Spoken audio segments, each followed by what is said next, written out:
Good evening and welcome to the first of two candidate forums hosted by the Allegheny Highlands Chamber of Commerce and Tourism. This evening's forum features candidates for the State Senate's 25th District.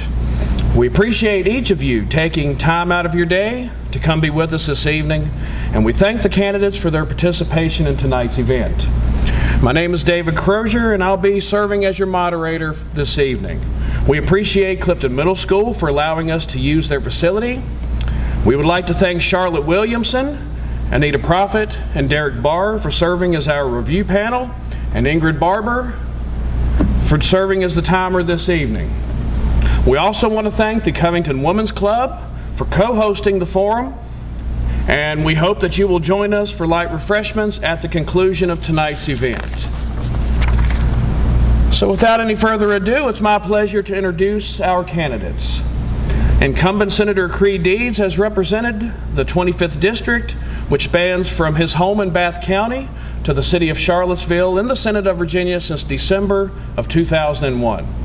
Prior to his service in the Senate, he served as a local prosecutor and 10 years in the House of Delegates. Senator Deeds currently sits on the Courts of Justice, Privileges and Elections, and Transportation Committees, and he chairs the Joint Subcommittee to study mental health services in the 21st century.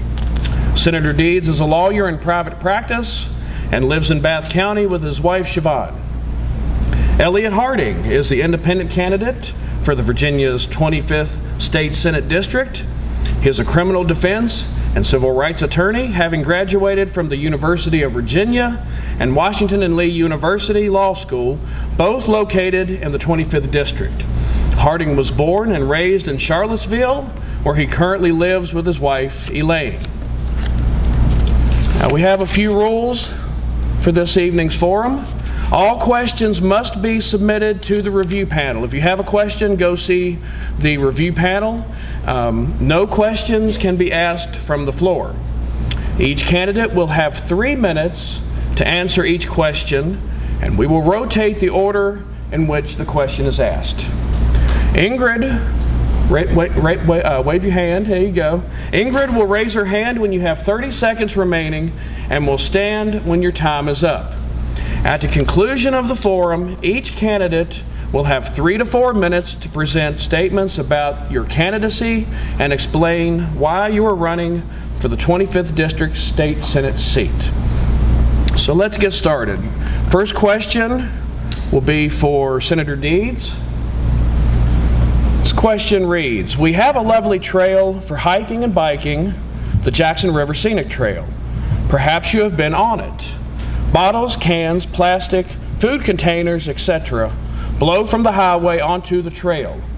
What can you do to prevent littering and motivate people to dispose of trash properly? Thanks to the Chamber of Commerce for hosting this first time. The last time I was in this room, I was speaking to a bunch of 7th and 8th graders about a wide variety of issues they asked me. Littering and recycling is an issue everywhere. Part of the problem with our recycling is that we just don't have the markets developed for the reuse of our materials, so there's not the incentive that people have had in the past to be able to dispose properly of recyclable material. Just about everything is recyclable if we want it, if we do it properly. How can we get people to quit throwing it on the ground? You know, we've raised penalties. I guess you could lead a horse to water, you can't make them drink. We've raised the penalties, we've got one that's a classroom misdemeanor, one of that. There's 2 forms of littering in the Code of Virginia. One has a minimum $500 fine. A $500 fine, judges don't like to impose that on somebody who just tosses a cigarette butt or a bottle or a can out the window, but they have in some cases. We could raise penalties, but what I'd rather do is find incentives for us to recycle material.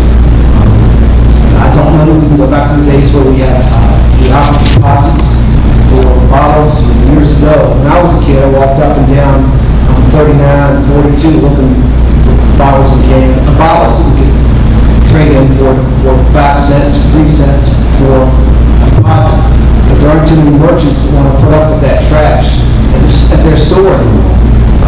We've got to do a better job of developing markets for recyclable material, including plastics and glass, aluminum, and everything else that's subject to waste. Whether it's the highways, whether it's the trail. I have done the trail. I was there for its dedication. And I think that once that trail is extended into Bath County, there's no reason why it can't be a huge asset for this area.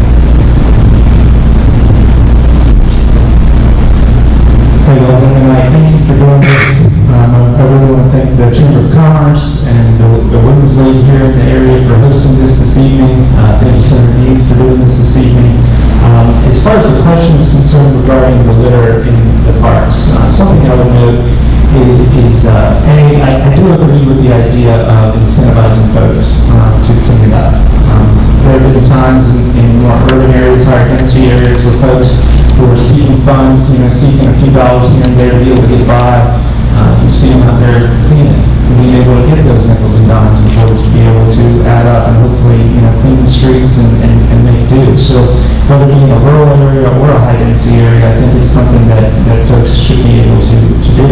And as far as reducing the plastics and aluminums and things of that nature, I also think we might be able to incentivize these local gas stations to have a catch-all, something like that single stream source where even they could possibly serve as a repository for these types of things. So as folks go through the trails and pick it up, they can go to these stores and the stores won't say don't come here. They'll actually be inviting them and saying, thanks for stopping off because the state might provide an offset.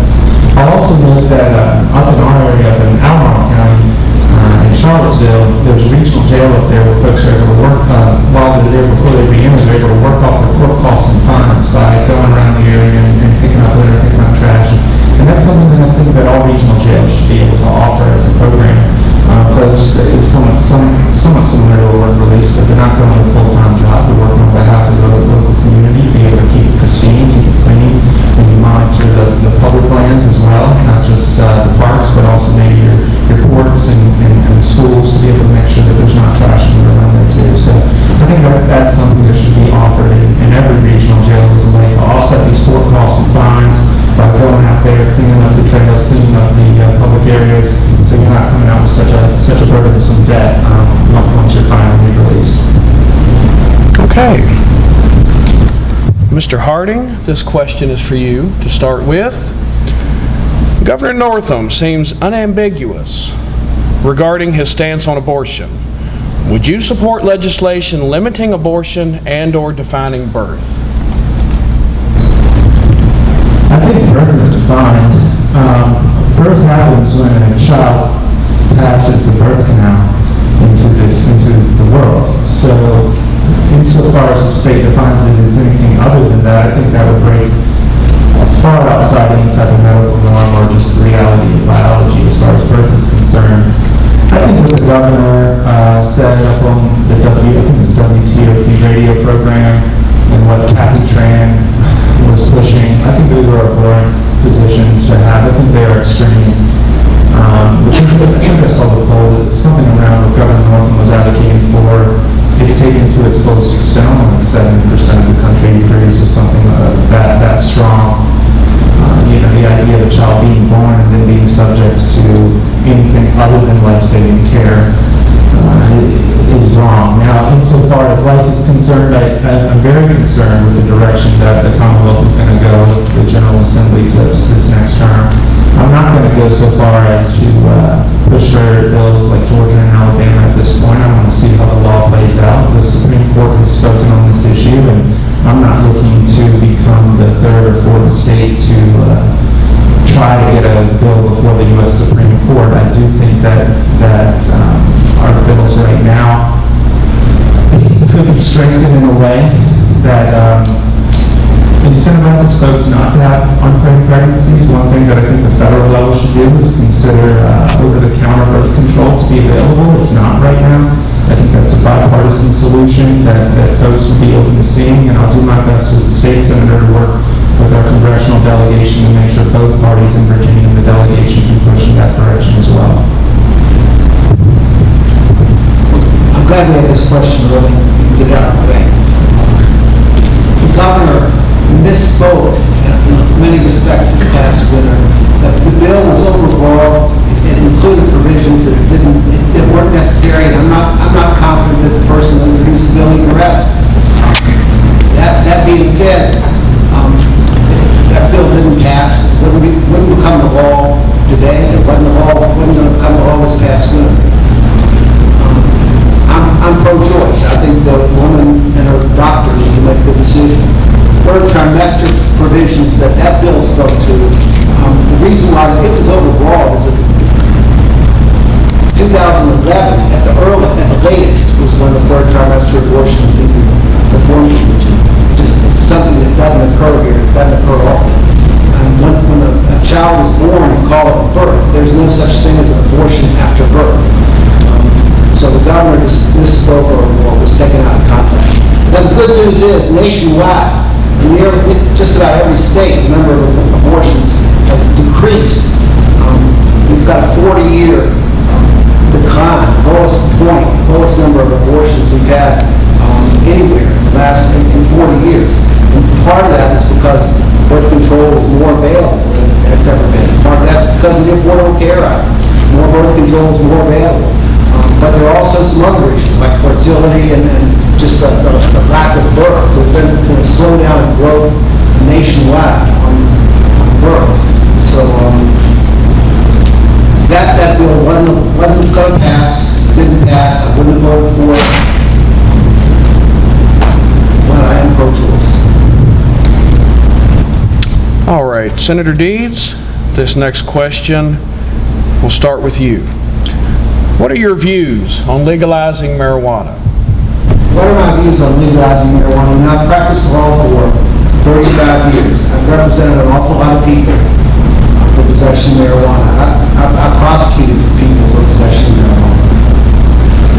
I've got two of my kids live in states where marijuana is already legalized. Alaska and Oregon.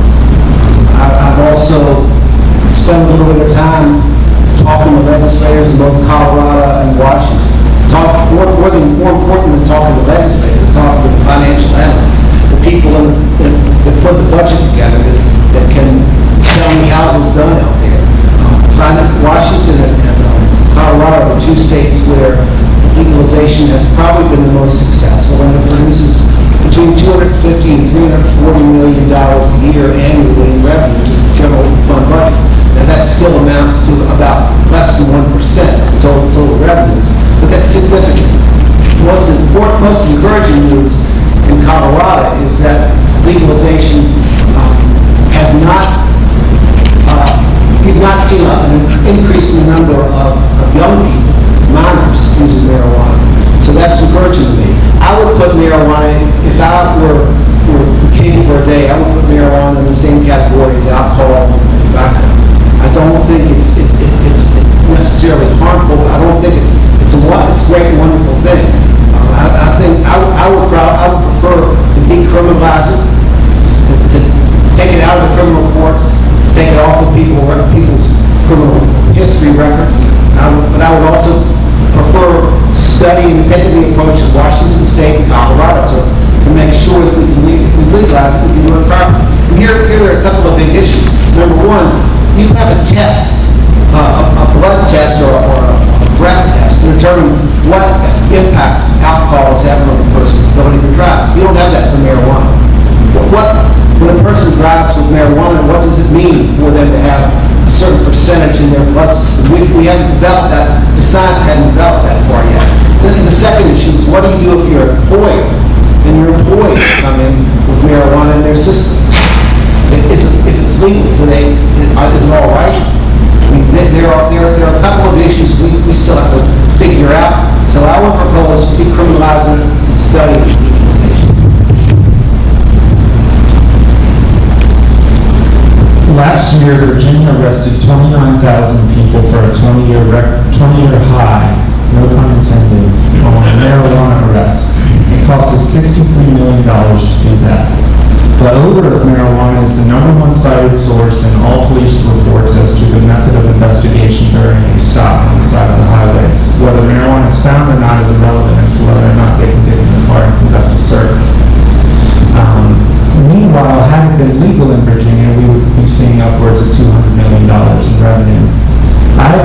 that marijuana, insofar as cannabis is concerned, should be legal, and that revenue should be directly appropriated into our schools, our mental health system, and our criminal justice system. Marijuana use is a non-violent crime. It has proven to be not a gateway drug, but an exit drug for people fighting the opioid epidemic. Colorado has seen nearly a 40% reduction in opioid-related overdoses since marijuana has been introduced into their system. It helps significantly with folks with anxiety and veterans with PTSD, yet they cannot use it in a medicinal way either. It has proven to help people with glaucoma and cancer and people that can't have an appetite. It's helped people with their seizures and epilepsy. Children, across the board, it has medicinal components, but it also is, the pendulum has swung so far as the criminalization of this substance. I think that we could easily regulate it, and the way that we don't know we have flooding the streets right now. Washington, D.C., for example, has full legalization, and you're seeing things with false chemicals coming in, people using it thinking it's one thing and it's not. And unless the government does create this system and regulates it similar to tobacco and alcohol, but also recognizes the medicinal component of it, that a doctor can have that decision. So unlike tobacco and alcohol, it actually has a beneficial purpose. I think it's something that Virginia needs to do.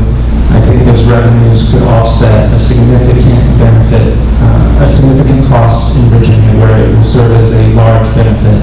Now, do I think marijuana is something good that should be done just for fun? No, I don't think it's something that should be abused. I think we should use those revenues to educate. We should use those revenues to subsidize our community health services, to fight addictions of all sorts. And ultimately, it should be used to subsidize our criminal justice system in a lot of different ways. Okay, thank you. Mr. Harding, you'll start out this next question. We have an economic drain in our community. Some of our highest paid employees, doctors, industry leaders, for example, do not live in our community. What can you do to encourage those earning the higher incomes to live in the community where they work?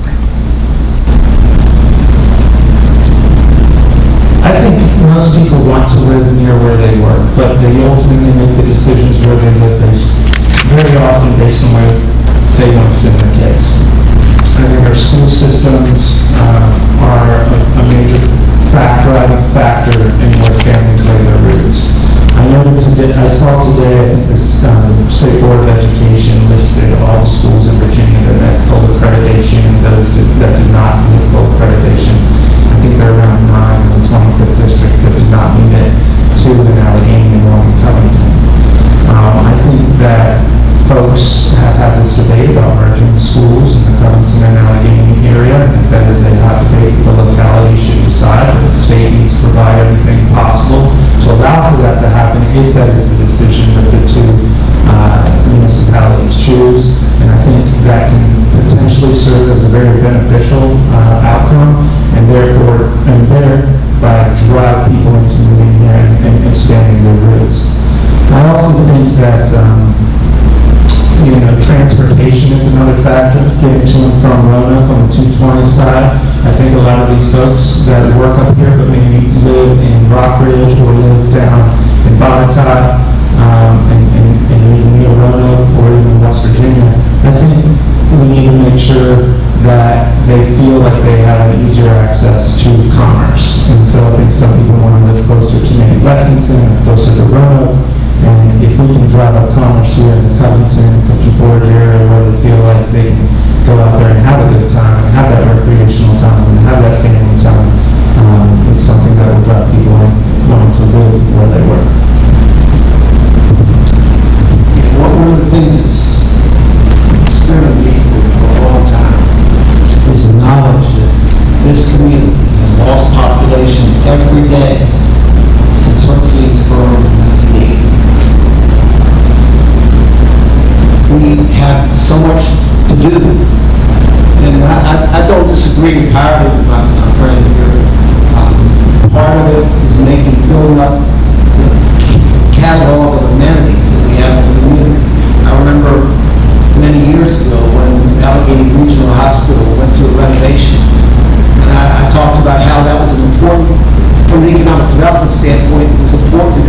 everything we could to make our community as livable as possible. So what we do there, what we do with the Masonic Theater in Clifton Forge, what we do at the Alpha State Park, what we're doing in downtown Covington right now, anything we can do to make the community more livable is going to make people want to live here, because people live in Botetourt, Lewisburg, Lexington because they want to live there. We have to make this community more livable.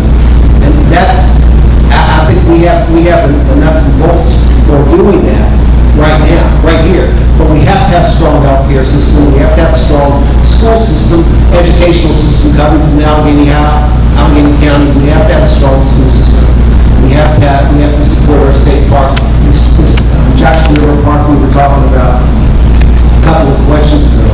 You know, I remember when the railroad stopped carrying people up to Hot Springs and Allegheny Central was an excursion train that did that route for a few years. You know, that's the sort of thing that I think can ultimately bring people to this community. We have to continue to look for ways to make this community more livable, and if we do that, we're going to find more people here. Let me go back to marijuana for 1 second, because there is one other problem I'm expected to address, and I want to be clear about this. Marijuana is still listed as a Schedule I narcotic at the federal level. As long as it is, no matter how many states do it, no matter what they do it to subject to whoever's in the White House. Whoever's in the White House can change federal policy on marijuana enforcement. And so all those states that have legalized it have done so, they've kind of taken a chance. You know, my guess is, looking at the number of states that have done it, it's all right for us to look at that path too, but we have to be careful about what we do. Okay, Senator Deeds. The state had a budget surplus this year. That money is being partially returned to taxpayers. Do you agree with that? And what would you have used that money for? I don't necessarily agree with the way the money was used. Surpluses, I've been in the General Assembly for 28 years. I've seen surpluses, I've seen shortfalls. I'm afraid we're getting ready to go through a rocky period of time in the next 3 to 4 budget cycles. And I'm glad that we put a chunk of that money into the rainy day fund so that we'll have some stabilization in the next cycle. Given that, I would have preferred to put the money in K through 12. I think while we raised teacher pay 5% this last time, and that was the largest increase that we made in over 10 years, we still haven't funded local education at our pre-2008 recession level. We're still millions of dollars, tens of millions of dollars below where we were in 2008. So I would have preferred to put the money in K through 12 education. I think that we could have. I think when we shorten our funding for K through 12, it puts more pressure on local governments. Puts more pressure on your local real estate tax rates. So the $110 you're going to get for tax return, in my view, I would prefer to put that in education. I do agree with the returning of the funds to the taxpayer. It's the taxpayer's money, and $110 can be a significant payment for a lot of families in Virginia. I mean, that could be groceries for a week. You know, that could be a cell phone bill and it for the family that would have gone otherwise unpaid. That can keep the utilities on for a month. I think that it's a significant return. I also think that the surplus is a byproduct of the tax cuts that came out of the federal level. And I think that as you saw with the tax cuts at the federal level, unemployment has gone down, jobs have gone up, and quality of life has gone up for most Americans. I think that Virginia could take a lead on that. And rather than finding a unique way to use the surplus and just spending it, I think we should be also taking a lead and looking at where we can potentially cut in Richmond. And yes, K-12 is very important, and there are ways to drive new revenues to subsidize K-12 that don't require withholding people's tax returns in the surplus. I think that just general taxation, increasing people's income taxes is something that folks up in my area are trying to do when they make it to the House of Delegates. Again, I'll emphasize 36 days away, you will see your taxes go up. if the Democrats take the majority of the Senate and the House of Delegates. So when you get this $110 in your mailbox, you should, I would say, go deposit it, but also take a picture and frame it, because that will never happen again if November 5th goes in the wrong direction. You will only be giving more money into Richmond, you'll be seeing government grow, and you'll probably be a lot more concerned as to how it's being used and the inefficiencies it's creating. So I agree with returning it, and ultimately I think people should keep more money in their paycheck by having lower taxes in other ways as well. Okay. Mr. Harding, what is your position on the so-called red flag laws? What does the law allow now without adding additional laws? Okay, so this two-part question. So as to the red flag laws, most of the ones that I have seen, so first of all, it's just a name to give to any law. I could call any law red flag law, but it matters what's the substantive component of that law. Most of the ones I've seen I have real issue with because of due process concerns. The idea of restricting someone's fundamental liberty to protect themselves in their home by going in and taking the firearms without them having been adjudicated as a potential threat to themselves or others, or shown any sign, granted any other traditional components of due process such as representation, and having, their notice and hearing first really concerns me. I also think the idea of putting our law enforcement into a situation where they're going into somebody's home and confiscating the firearms because there's a potential threat of violent force is not only going to compound the threat to the individual that's being targeted, but also to the law enforcement themselves. I think that there's a more prudent way of going about it. Now, what the law currently does, the system that we currently have, it depends on how you want to look at it. So if you want to look at protective orders, most subjects of protective orders will lose their firearms, but not all of them. Not all of them. I think it's about 6 to 9 different sorts of protective orders that do lose your firearms, but I'll note that a protective order, you have an attorney represent folks in protective orders here all the time. You have a court, you have notice, you have a date, you have the ability to subpoena people in there, be a witness for you or against you, you can cross-examine, and your due process is respected. As far as a potential mental health issue, someone posing whether it be a risk to themselves or to others, we have emergency detention orders and things like that. At this point where folks are going in either voluntarily or involuntarily and going in and being transported to mental health facilities. So they can bring their firearms with them in this circumstance. I mean, involuntary commitment is something that exists. So the idea of taking someone who's potentially such a risk to themselves or to others and not, involuntarily committing them, but instead taking away their firearms and creating this risky scenario without due process is not something that I would be in agreement with. But if we can provide all the protections that the Fifth Amendment requires, I'm open to seeing that put into legislation. But it's a much higher bar than what we're seeing to discuss in the national media right now. Of course, we're not talking about the national media, we're talking about Virginia.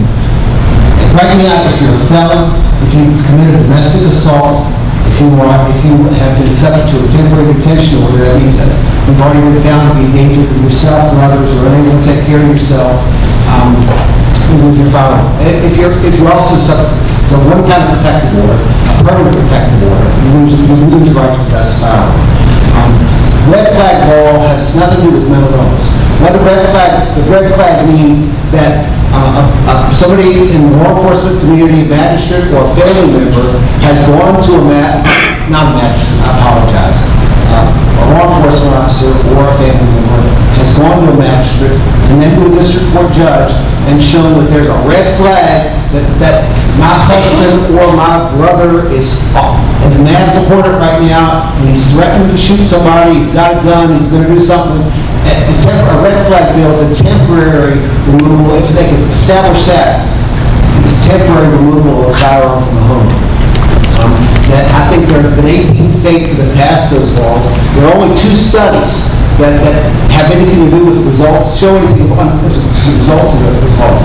And what the studies show, and I think one of them's out of Connecticut, maybe the other one's out of Florida, they show that the laws have dramatically decreased the number of suicides by firearm, because the data shows that people that want to commit suicide, they develop a plan to do it, and they're going to do it by gun, or they're going to do it by knife, or they're going to do it the way they're going to do it. They don't replace that way.